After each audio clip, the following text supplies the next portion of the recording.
mayam mamangi video da khoi HTML elements and attributes se kaino habdo punna yengminagre ado ngasi gi topic si HTML heading se kaino aduga heading makhal kya lege habdo mayam punna mu khangmina se yengminaje aduga hariba heading mayam je karon kande season gani natraga season roi habdo mayam sigi topic sida sigi video sida punna khangmina se ahanbada khoina heading text sing si web page ta heading natraga sub heading sing display tawbada season gani HTML da heading type se taru khaklei hariba heading text sing do h1 dagi h6 paw oideni ado h1 daina h6 paw si akoina content title dugi maru oiba sang du yenga season agadabani adi h1 sina main heading page sugi kwai dagi important most important oiba heading da season aduni aduga h6 sina hara least important heading da season agadabani aduga web page amada h1 si amuktang dagi hena hapoidabani aduga heading level se kadungda skip tawroidabani habadi h1 season matungda h4 lakpa 6 lakpa adumain tawroidabani h1 la matungda h2 h3 h4 adumaina level 9 irakadabani season rakadabani aduga search engine sina heading se web page to be structure and content to the index tawbada season rakadene aduga akoina content to be heading orodaba text amada bold oihaning banatraga kitang sound display tawning baidamakta heading text season roidabani heading text sing je masagi default size leje ado akoina size to semning taragadi semning in the text to get element to the style attribute season aga semgadene ado visual hierarchy di ka halodabani ado browser ne heading text sing je automatically white space khara hape haidi margin khara option jare ado heading gi maram da khara khangabani na akoi haji quote to example lo ga yengse ahamda khoi haji VScode hangdure lugo sida folder ama open tawasi project folder do project folder je eke hanagi my project se hangdo ase select tawbirani na my project se hangdo matungda asida file ama create tawje si mamangi file akoina create tawbidane ado file no ba create tawsi maming je heading tholasi heading.html oje akoi heading.html ko file am salore data ri akoi je html ni structure ni ithoasi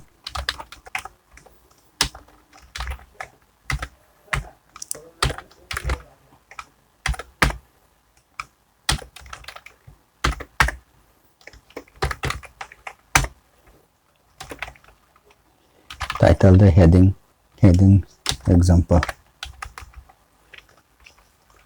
hajalaje because the body take lani kai have ko gi ngasagi kana da heading text h text kana heading natraga sub heading how da season ani hagim lewa data ya koi h1 ngasagi khwaidagi important oi hagiba heading du mahana iraje h1 da this is heading 1 hai jaga si chep tawasi aduga browser da open taw yengase sida heading 1 le sijina khwaidagi large oiba heading oidina khwaidagi sawba heading oidine si je kanga si na gadage ha kanda khoigi heading je khwaidagi important oiba aduga si je page amada si amakhak yawgada habdi heading 1 je amakhak yawgada saina heading 1 ani hapsan ba yadeba hapsan loidabane heading 2 kaina hapsan loidabane sumana aduga ani suda hado h1 dine 6 paw laidine h1 dagi 6 paw laigadine ado h6 ina khwadagi least important da hape havene this is heading 6 to sijine heading wa ga pi edana ka si oidine admaina heading type se makhal taruk lai makhal taruk to ai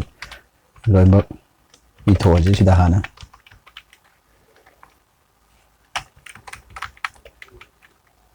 h2 si heading 2 oideba h3 heading 3 h4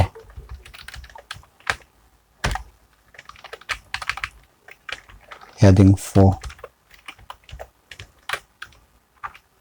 h5 heading 5 heading type is my like heading type ngasai 1 dene 6.5 je heading type si ne ada si je mathang manau nai na hadi heading je heading 1 hapa matung de heading 4 kaina pi sida skip tawgano heading level je mathang manau naina yaringe sijana gadam neba aduga sida paragraph take ama half se ba sida paragraph text da khoi dummy text khara hapsalasi khoi samaina dummy text khara hapsalle rik thoe sida paragraph take thoe aduga heading taruk lere paragraph take am lere langa sai mara haigi bakanda heading gi saruk angaje tawroda da harakyo heading gi saruk se khoi na sigi paragraph sida sigi text se chawna thaninge bol oi haninge kaina paragraph sijana godo ma phamji da khoi na samaina se amaga pia je ko sigi chamana ba pot se khoi na chawna thaninge na chagana bol gumbo oi haninge ha kana khoi na paragraph sigi mahutta heading 6 kaina to saina bol oi thole kaina mai sijana roi da bane si la le paragraph na paragraph ke p text sedam sijana gani do heading na heading ki text sijana gadam ne heading ki text se koi level do skip to roi da bane koi da gi important of jina heading last se h1 ji oi gadane aduga heading je masagi sigi heading je amamam je masagi size amamam loi le je ni sidai ji da khoi na size amu atopa khoi na apamba size hengalan ge haita gadi or picture ge haita gadi sigi je style property da style attribute da css property how kadine wa ada h1 je masagi 2em gum balai bane saw ba je hada aina haji sidagi khar hen saw khalan ge haita gadi style hapani attribute ngang taw gre dana style attribute hapani aduga font size property je hakada font size property je hapani colon sida 2em je masagi de folder ada ai sia 3em gum hapa je shape to je refresh to je sida heading je saw khalena ado sumain to ga semba bu yai semba bu di yai ado heading ge level ji thoga roi da bane hadi heading 2 ji da 1 ji da gi hena ji sahal loi da bane hadi sem to ba so sigi heading level ji ka han bi gano duga sigi heading ama hapa matanda adum mathang da next line lak jagani aduga sigi heading je masagi margin ya sai word space ka hape have the browser na extra word space hape have the ado heading je masagi margin ka yawe sigi yang ji ko inspector yang je sida h1 tag element je khalani aduga right click to ni inspect sida changani h1 gi property da sida udini style sida ada h1 je display je block type ne mana display lei je font size masagi to em ni lei je ada aina ngasai font size 3em ana override to sangra to sida margin khalol yo je ubra sigi poche odini margin je na sigi mark tag margin lei je khoi ni sida margin jo override to santa gadi under rani to pixel ge je wa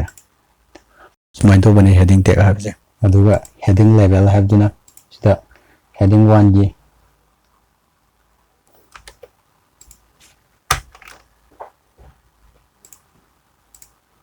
heading 1 gi content khale aduga sigi makhada mo heading 2 la o have sigi makhata khara important ba heading lai ta gadi heading 2 na hap wa masini heading gi topic yam kana saw ba dina ti adu jiki macha sing do phajana munna khangjan bi masigi wena de sida loi sala je adu video je loi ba yeng bi ba gi damak ta thaga chari channel se bu support to bi bo na like share subscribe to bi mo mathang gi video da ong theng na